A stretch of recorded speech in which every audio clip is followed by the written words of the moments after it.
On va voir comment on fait pour activer LS Cache sur votre serveur WordPress. Et alors cette présentation là, elle est liée aussi à O2Switch. LS Cache, c'est un cache. Donc un cache, c'est ce qui permet de mettre en mémoire vive tous les objets sur lesquels il y a des requêtes pour que ce soit plus rapide pour les internautes. Et des plugins de cache avec WordPress, il y en a des dizaines et des dizaines, ce qui fait que c'est compliqué de savoir lequel va fonctionner le mieux.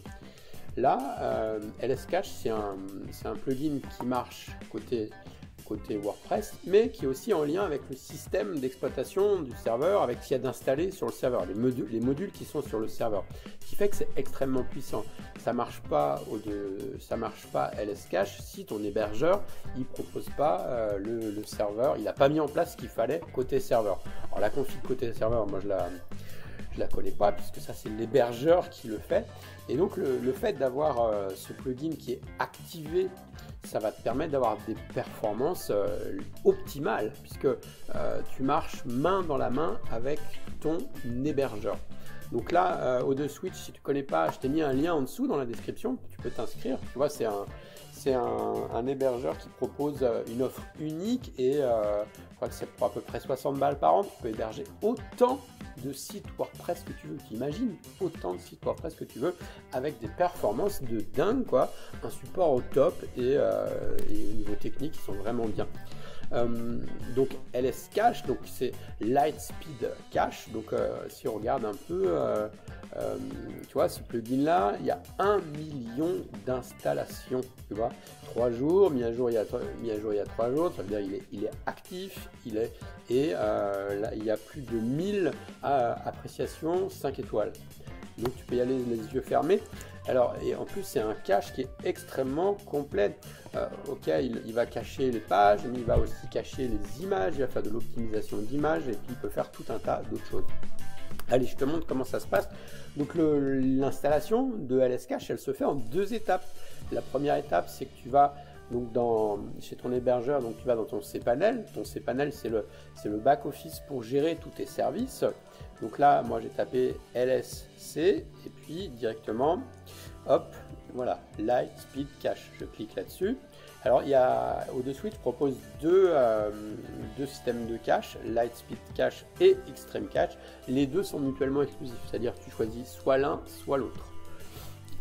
Moi, je trouve que Lightspeed Cache marche très très bien. Alors, ensuite, une fois que tu as cliqué là, tu arrives sur ton onglet de configuration, il y a tous tes serveurs qui sont listés. Et donc, tu vois ce qu'il précise, donc O2Switch permet d'activer gratuitement LS Cache, c'est un outil de cache directement intégré au serveur web.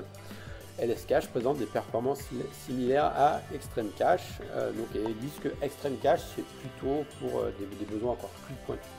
Dans l'immense majorité des cas, tu vas voir que LS Cache suffit.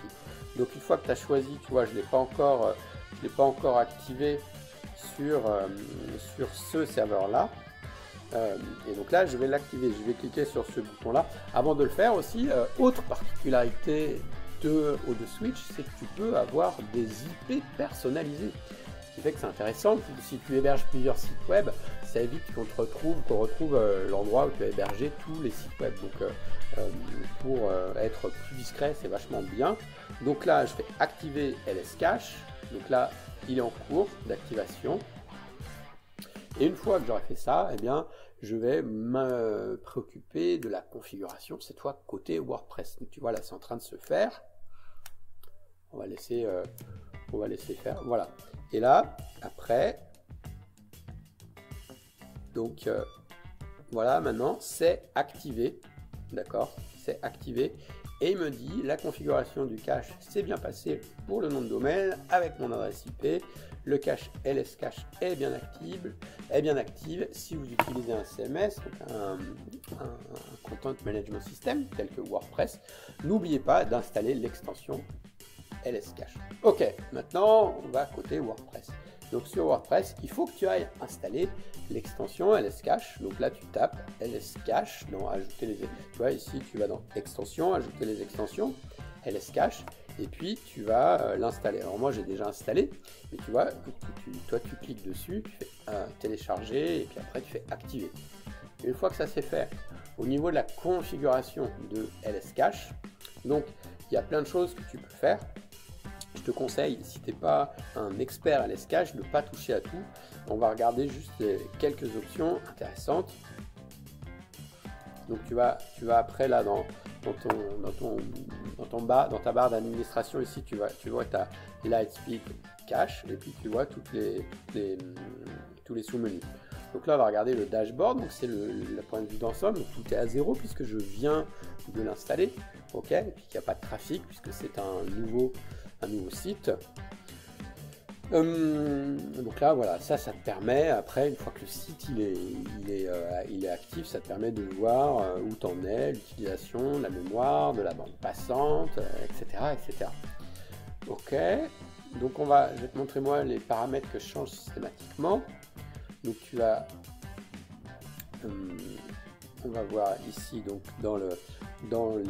tu vas dans général. Donc dans général en fait, donc déjà au début il faut que tu demandes une clé de domaine. Donc ça tu cliques là-dessus la première fois, et tu as une clé de domaine unique, et tu l'as au bout de quelques minutes, quelques dizaines de minutes. Après, à toi de voir, est-ce que tu choisis de mettre à jour automatiquement le plugin? Moi je mets oui. Après, à toi de voir selon ta politique.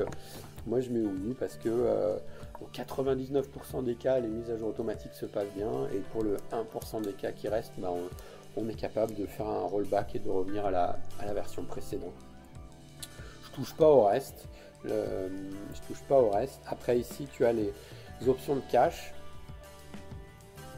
Donc là c'est pareil, moi je laisse tout ça par défaut. Après, si vraiment tu as des besoins spécifiques, tu peux aller changer des choses ici, mais par défaut, tu n'as rien à faire. Le seul cas, c'est si tu as une page spécifique où il y a du code, du JavaScript ou de l'Ajax, ou des trucs qui ne marchent pas bien. Ici, tu peux dire, il y a des URL où je te demande, ne les mets pas en cache, ou n'active pas le cache pour ces URL là. Voilà, c'est peut-être la seule chose dans laquelle moi j'irai intervenir. Après, ce qui est intéressant aussi de voir, c'est que il y a une partie optimisation d'image. Donc là c'est pareil, il peut optimiser les images pour que ça aille encore plus vite, pour qu'elles soient mises en cache. Et moi je laisse les infos par défaut aussi. Ok, donc bon, tu peux t'amuser, mais par défaut, si vraiment t'as pas de soucis, t'embête pas à aller cliquer des paramètres, ça peut aussi faire le bazar dans ton site. Ensuite, il y a un onglet Toolbox. Donc là, ça te permet aussi de purger les caches. Donc ça, c'est quand si tu as fait des mises à jour et qu'il y a des choses qui ne sont pas bien rafraîchies, il y a des soucis. Là, voilà, tu peux éventuellement aller ça. Tu peux soit purger l'ensemble des caches, ou soit purger des caches spécifiques. Autre chose, il y a un autre paramètre qui peut être intéressant, c'est dans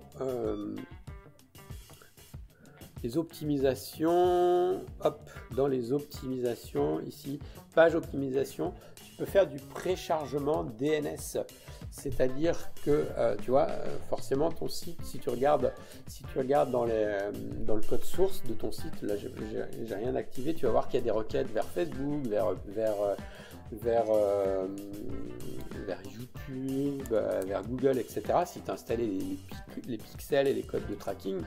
Et du coup, à chaque fois, l'internaute, quand il va sur une page, il doit résoudre tous ces DNS, c'est-à-dire faire la liaison entre un nom, donc par exemple Google Analytics.machin ou facebook.com/pixel, et il doit faire la liaison et trouver la bonne IP. Ok, là tu peux demander que le préchargement des DNS soit fait directement au niveau du serveur, ce qui fait que ça va réduire, tu vois, voilà, ça va réduire le temps de latence pour ton utilisateur. Ok, en préchargeant les résultats DNS, la latence, donc c'est-à-dire le temps de réponse du serveur, il est réduit significativement pour tes visiteurs quand ils cliquent sur des liens extérieurs, en particulier sur les réseaux mobiles. Ah bah alors peut-être que je dis une bêtise, mais si, ils pensent ça. Non, ils disent que c'est quand ils cliquent. Moi je pensais aussi pour le contenu. Alors là peut-être que je dis une bêtise, il faudrait regarder plus en détail, mais faire des mesures précises. En tout cas moi c'est quelque chose que j'active. Et voilà, bah c'est tout. Voilà les paramètres que je mets moi pour activer mon cache. N'hésite pas en commentaire si tu as des commentaires à me dire, soit si tu as des bonnes pratiques spécifiques avec ton cache. Et puis tu peux aussi t'abonner à la chaîne, mettre un pouce, un like et regarder, j'ai des tutos sur WordPress, sur Elementor, sur O2Switch et puis aussi de manière plus générale sur le marketing digital et comment gagner de l'argent avec le marketing digital avec Internet. Voilà, c'est tout pour aujourd'hui. Ciao, fais-en bon usage.